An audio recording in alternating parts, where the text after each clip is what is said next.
Esta é a Essência do Gourmet, o programa que alia no Porto Canal o melhor de dois mundos, vinho e gastronomia. Temos por convidado o principal chefe de cozinha da atualidade do Brasil, Alex Atala. Vamos ainda conhecer os vinhos singulares de Colares e ainda temos a oportunidade de conhecer também um pouco melhor o trabalho do norte-americano Marco Canona.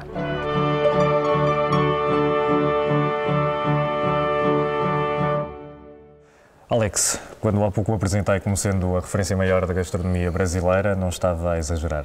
Bem-vindo mais uma vez a Portugal, sei que já conhece bem o nosso país, mas vamos começar esta nossa conversa, no fundo, por tentar perceber como é que, na prática, tudo começou. Foi na Europa? Foi na Europa. Eu, no final dos anos 80, resolvi fazer uma viagem para a Europa, como um garoto, botei uma mochila nas costas e vim para a Europa. Fui conhecendo alguns países, cheguei na Bélgica, e resolvi que não voltava mais ao Brasil. Então tinha dois problemas. O primeiro era ganhar dinheiro, o segundo era ter um visto. Para ganhar dinheiro eu comecei a pintar a parede, fui trabalhar em obras. E para conseguir ter um visto eu precisava fazer um curso. E assim me matriculei na escola de cozinha, porque um dos meninos que pintava a parede comigo também fazia escola de cozinha. E eu pensei, isso pode ser divertido. Então assim comecei a cozinhar e do que passou como uma brincadeira ou uma necessidade momentânea, acabou virando a coisa principal da minha vida. Quando chegou à conclusão que não queria regressar ao Brasil, estava zangado com o seu país? Não, de forma alguma, eu só estava encantado com uma nova situação, quer dizer, eu cheguei na Europa e vi coisas que eu não faziam parte da minha vida, que até então eu não tinha conhecido, desde coisas simples como um carro diferente, uma moto diferente, música, pães, enfim, tudo aquilo me embriagou e me seduziu. Então eu não queria voltar para o Brasil, eu queria viver mais intensamente tudo aquilo que estava disponível à minha volta. De qualquer das formas, não deixa de ser algo estranho, digamos assim, só ter descoberto a sua vocação mais ou menos nessa altura da sua vida e a partir daí disse assim mesmo, não, é mesmo isto que eu quero.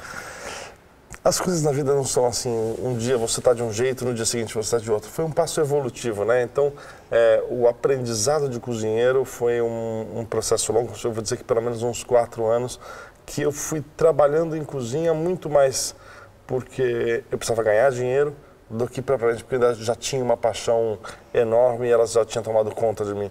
Esse foi um processo gradativo, essa paixão foi crescendo e foi tomando conta. E cozinhar muitas vezes é muito gratificante, você pegar um produto no seu estado natural, transformar ele e com isso dar prazer, entregar para as pessoas comerem, gostarem. Existe uma recompensa que não é só o dinheiro que dá, é um sorriso no rosto, é essa mágica e você perceber que você pode fazer isso com as suas mãos. Então foi um processo que não foi de um dia para o outro, foram anos aí que foi crescendo e foi tomando conta da minha vida mesmo. Ainda na Europa, qual foi o seu percurso? Bom, eu fiz a escola de hotelaria de Namur, perto de Bruxelas. Trabalhei em Bruxelas com Jean-Pierre Bruno, na época ele tinha 3 estrelas Michelin. Dali eu fui à França, a Côte d'Or, e trabalhei com Bernard Loiseau. Da França eu fui para a Itália, me casei com uma italiana e fiquei morando 2 anos mais em Milão. Aí não trabalhei mais em casas grandes, em restaurantes estrelados, trabalhei em restaurantes mais simples, mesmo porque naquele momento da minha vida eu queria aproveitar um pouco o meu casamento. Restaurantes estrelados são muito tensos, existe muita pressão na cozinha. Porém, eu aprendi alguma coisa na Itália, que é um respeito ao produto, fazendo uma cozinha muito simples, mas de produto de alta qualidade, que é uma lição que eu acho muito importante ter em algum momento da vida da gente. Daqui a pouco vamos continuar a conhecer um pouco mais sobre Alex Atala. Para já damos um pulo até bem perto do mar.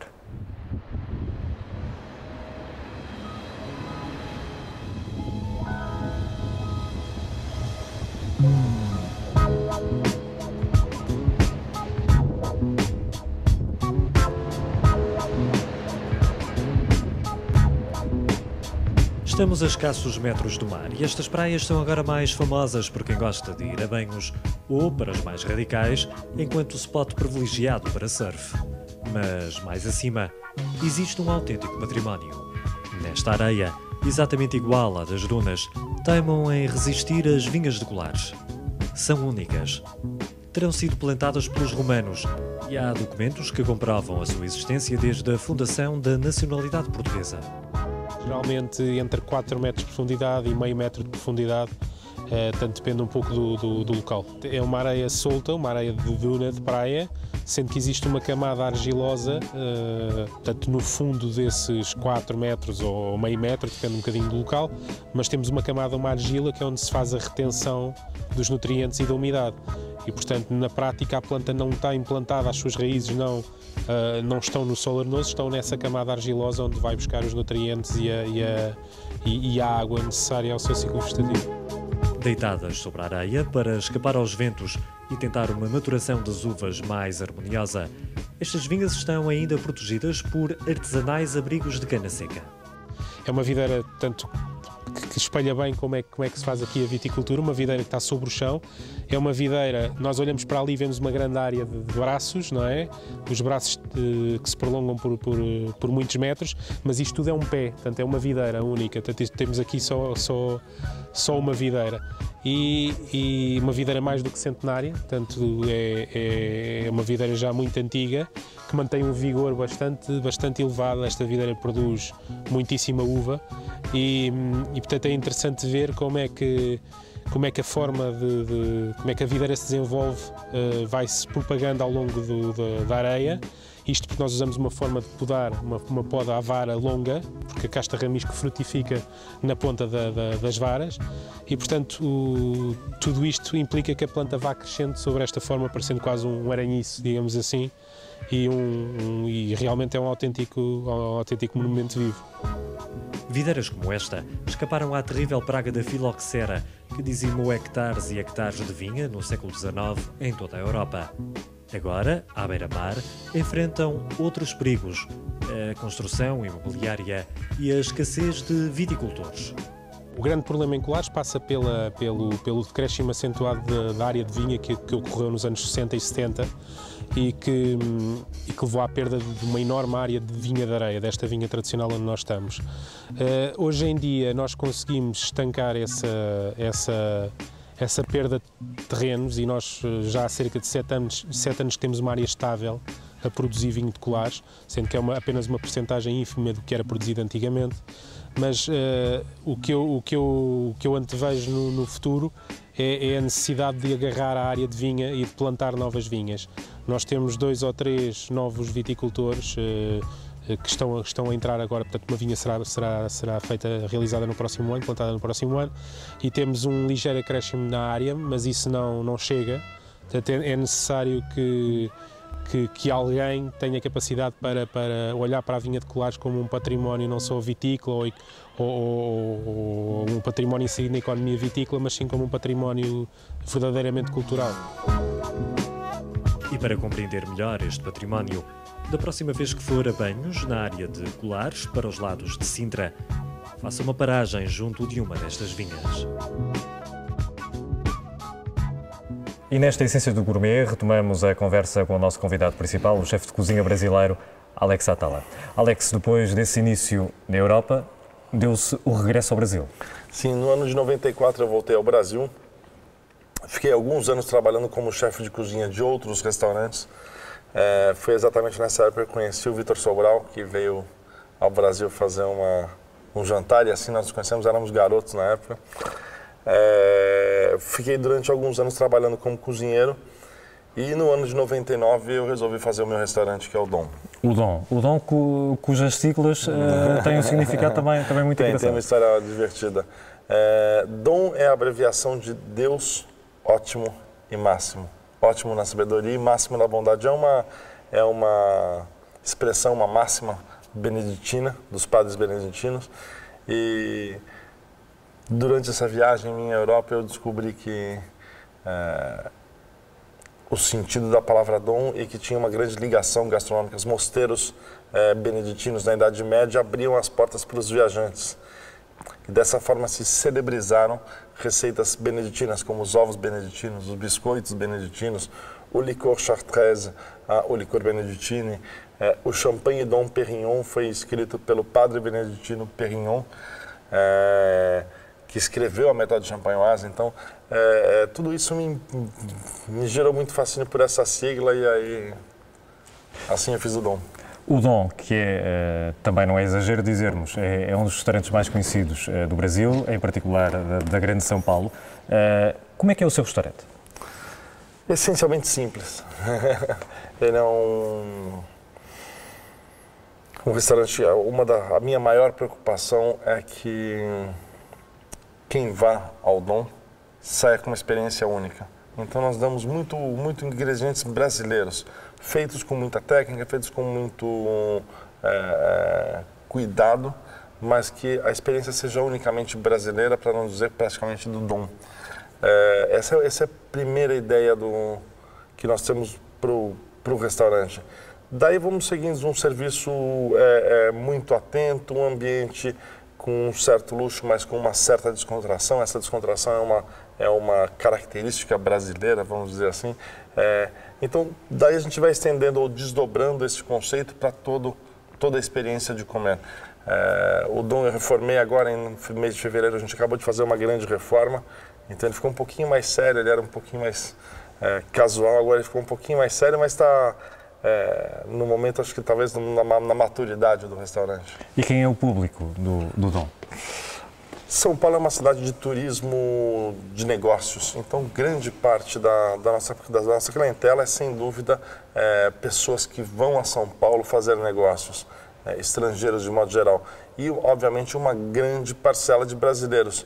Dessa parcela de brasileiros tem uma que especialmente me encanta, que são pessoas que você viu que é fácil perceber que eles economizaram, fizeram esforços e estão se dando de presente naquele dia um jantar no Dom. E esses a gente cuida com muito carinho, porque a gente sabe que é um restaurante para o Brasil muito caro e que as pessoas estão vivendo uma experiência ali que talvez seja única na vida delas. E é também com muita paixão e com muito carinho que se conseguem fazer vinhos em colares.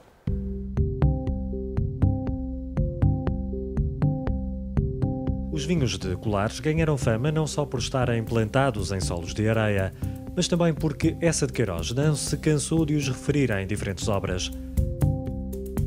No centro de Colares, entramos agora na mais pequena e antiga adega cooperativa do país. É aqui, nestes túneis de madeira, que se encontra boa parte da pequena produção de vinhos que falamos, incluindo, claro, os famosos Ramisco. O tonel funciona bem no Ramisco, sobretudo no vinho tinto do chão de areia, que é um vinho que, dadas as suas características em termos de acidez, em termos de taninos, dada a casta, exige estágios prolongados. Portanto, é natural nós só colocarmos uma colheita à venda cerca de 4 anos após a vindima e, portanto, durante esse tempo optamos por um estágio misto entre o tonel e uma barrica de carvalho não nova, portanto, barrica com 2 anos de uso. Portanto, fazemos sempre este estágio misto entre o tonel e barrica durante esses 4 anos, sendo que o vinho passa aqui cerca de 3 anos nesta sala e sensivelmente 1 ano em barrica de carvalho. Os vinhos de Ramisco e Malvasia são emblemas da adega regional de Colares, mas a gama é mais vasta. O Ramisco é a nossa bandeira, neste momento temos no mercado a colheita de 2004 e tanto a Malvasia, o branco, que é também um vinho bastante conceituado em Colares, temos a colheita de 2006 e 2008. Em breve. Nós temos, para além dos vinhos DOC Colares, produzimos também na zona que nós chamamos o Chão Rijo, e a nossa marca de vinho regional Lisboa é exatamente o Chão Rijo. Produzimos vinhos tanto regionais e vinhos de mesa. Na gama mesa temos vinhos engarrafados e vinhos em bag-in-box, uma aposta recente e que tem funcionado bem.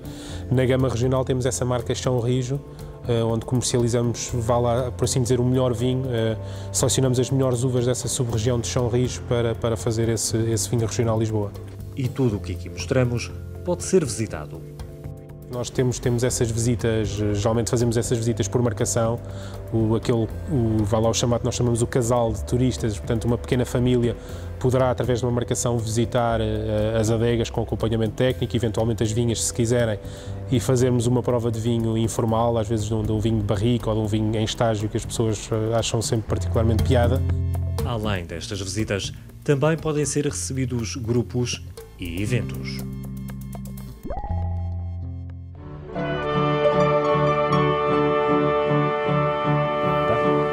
Alex, na sua opinião, o seu sucesso deve-se a quê?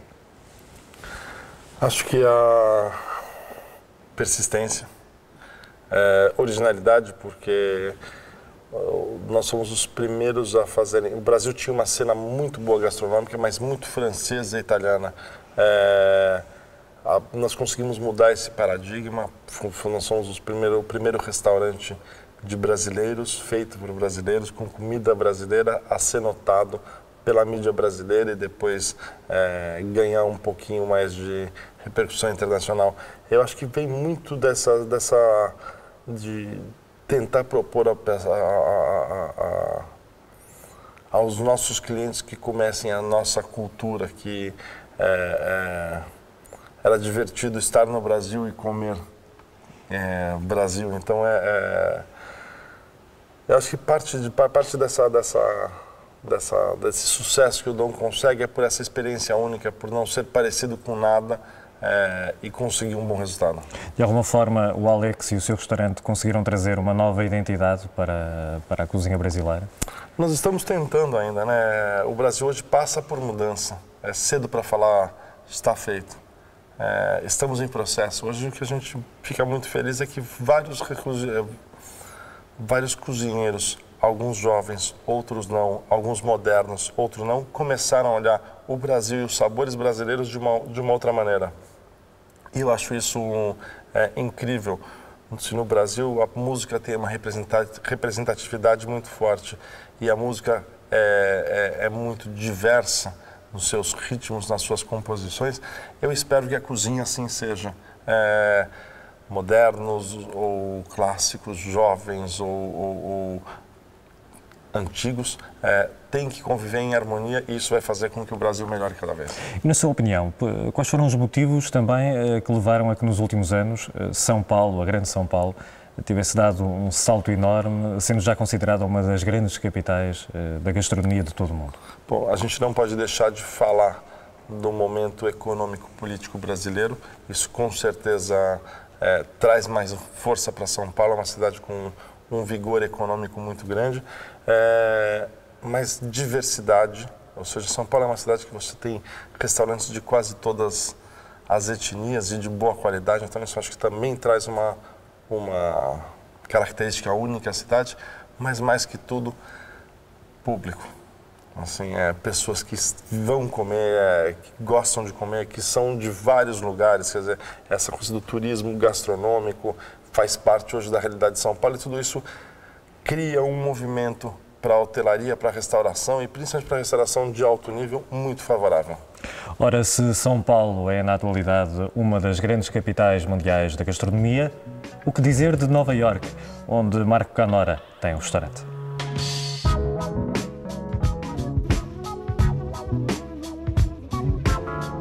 O nome não deixa enganar. Apesar de nascido em solo americano, Marco Canora tem descendência italiana e é precisamente da região da Toscana que guarda as primeiras memórias sobre o que é cozinhar. My mother's from Tuscany, a town called Lucca. So yeah, a lot of my food comes from those roots. That's what I grew up eating. So it's rolled over through osmosis into what I do today. There are other influences from Western Europe, a lot of French technique. I also am a huge fan of Japanese culture. I've been to Tokyo 3 or 4 times, and that influences what I do today also. As influências e correntes de cozinha estão lá, assim como em nova viagem pelo passado, continuam vivas as recordações de um primeiro contacto com a área da restauração. All growing up, I was surrounded by food and cooking, so I've always felt like it's an important part of life, cooking, not professionally, but in growing up. And you know, my first job out of high school, or I was still in high school, was in a restaurant as a dishwasher. So that's when I first got the taste of the culture, restaurant culture, and I really loved it. I love the energy and the vibrancy, and multi-dimensionality of it. I kind of got the bug from an early age. Apesar do bichinho pela cozinha ter começado na adolescência, certo é que fazer da coisa vida, essa foi uma decisão apenas tomada anos mais tarde, curiosamente após uma viagem de moto por boa parte da América. E agora confrontado com a cozinha que pratica, de que forma Marco Canora a consegue definir? It's very simple, it's very clean, it's very focused, it's not fussy, it's rooted in tradition. It's rooted in the classics. I use a lot of modern technique with the circulators and the bags and the combi ovens and all that stuff. But I do it in a very kind of subtle way. So the flavors are very classic. The presentation's very clean, but there's a lot going on. Marco Canora esteve recentemente no Peixe em Lisboa. É um dos chefes de cozinha em ascensão nos Estados Unidos. O restaurante Earth, em Nova Iorque, tem recebido elogios vários da crítica norte-americana. Ao lado do sócio Paul Grieco, responsável pelo serviço e os vinhos, Marco explora ainda um conceito mais descontraído, o terroir, um wine bar que se localiza à escassa distância do Earth. Estamos de regresso nesta Essência do Gourmet à conversa com o nosso convidado desta semana, o chefe de cozinha brasileiro Alex Atala. Alex, gosta de futebol? Já sei que sim, acabou de me dizer. De alguma forma, o Alex Atala é no Brasil uma espécie de José Mourinho no futebol. Isto porquê? Porque apesar de ainda ser digamos assim, jovem, já tem uma legião de chefes de cozinha que também já passaram pelas suas mãos e pelo seu restaurante. A gente conseguiu aí nos últimos anos criar uma boa influência sobre os jovens cozinheiros que vinham se formando. Vários chefes já hoje atuando no mercado passaram pelas nossas cozinhas lá, pela cozinha do Dom. É um orgulho, mas obrigado pela comparação. Muitas vezes a gente não se vê dessa forma. De qualquer forma, são 20 anos dedicados à cozinha, mais de 20 anos dedicados à cozinha, com duas grandes preocupações: o produto em primeiro lugar, e o segundo, um cozinheiro bem treinado, muito focado, com uma boa gestualidade, enfim, com uma boa postura dentro da cozinha para transformar aquela experiência gastronômica em algo único. E o que é que o Alex Atala conhece da gastronomia de Portugal?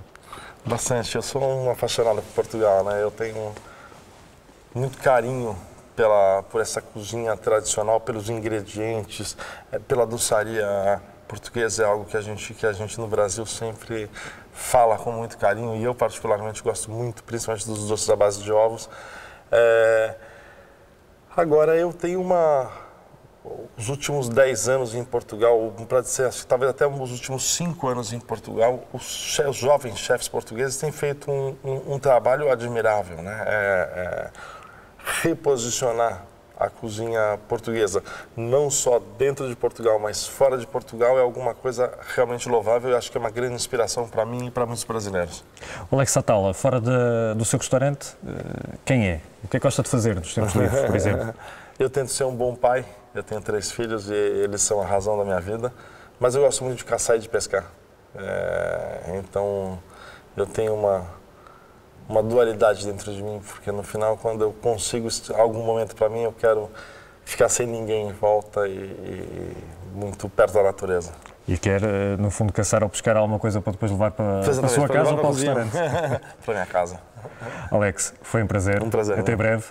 Alex Atala, chefe de cozinha brasileiro, o convidado desta semana do Essência do Gourmet. Quanto a si, em casa, contamos consigo na próxima semana, à mesma hora.